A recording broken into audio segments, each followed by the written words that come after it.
Okay, so this is making the quinoa for either the quinoa spaghetti that I talked about earlier, or really any kind of quinoa. This is how I make my quinoa, and it depends on what I'm going to use it for. I might change up the seasonings that I put in it to just pre-flavor it.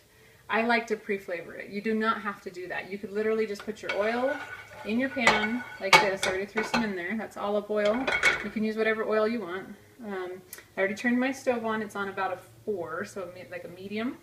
And then you're going to toast your quinoa. This way you do not have to soak it. It'll still taste amazing, and you don't have to soak it, which was why I always do this, because I don't like soaking. But you can soak, and that's totally fine. Anyway, so I just, kind of like as if you were making like a rice-a-roni type dish, you just put it in there. That's a cup of quinoa, and I mix it up a little bit so it gets it coated in the oil, and then I kind of just flatten it out so that it can kind of toast it and even brown it just a little.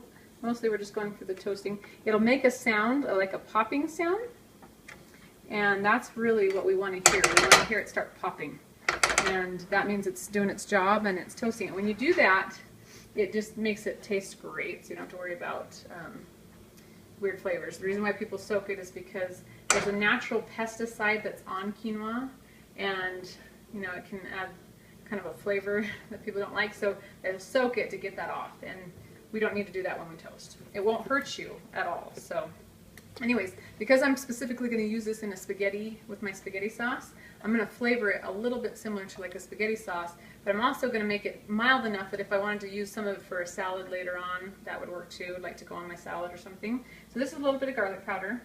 Normally I would use probably some minced garlic, because I like fresh as I can get for stuff, but I'm kind of in a pinch and so on time, so I'm not going to worry about it today. But I threw in a little black pepper.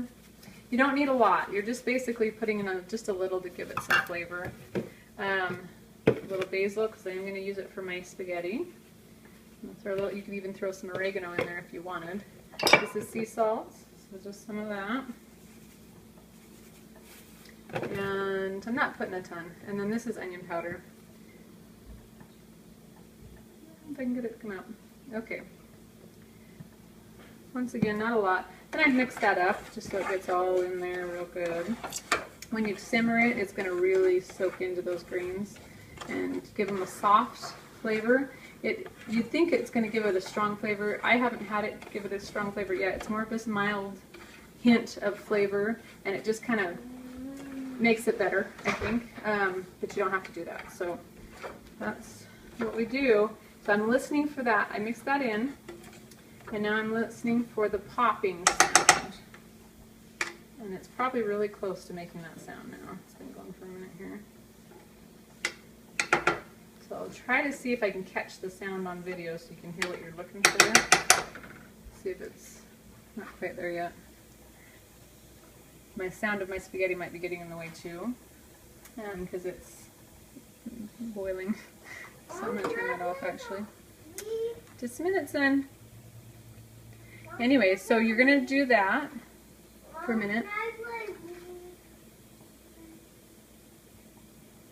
Do that for a minute, and I still haven't heard it quite hit the popping sound. It is browning, so it's probably popping, we just can't hear it, but it's a real soft sound, and if it's browning, you know it's getting there. So, oh, there it is. Can you hear? I don't know if you heard that. There's just a little teeny pop. So kind of mix it up every, I don't know, 20-30 seconds or so, and flatten it out again so it can pop the others. Doesn't have to be perfect. It's still going to taste good, and definitely throwing the seasoning in helps it taste good too.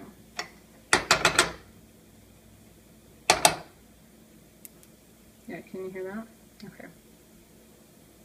That's getting pretty close. I'd go probably another maybe minute or two of doing the popping, and then you'll want to add your water.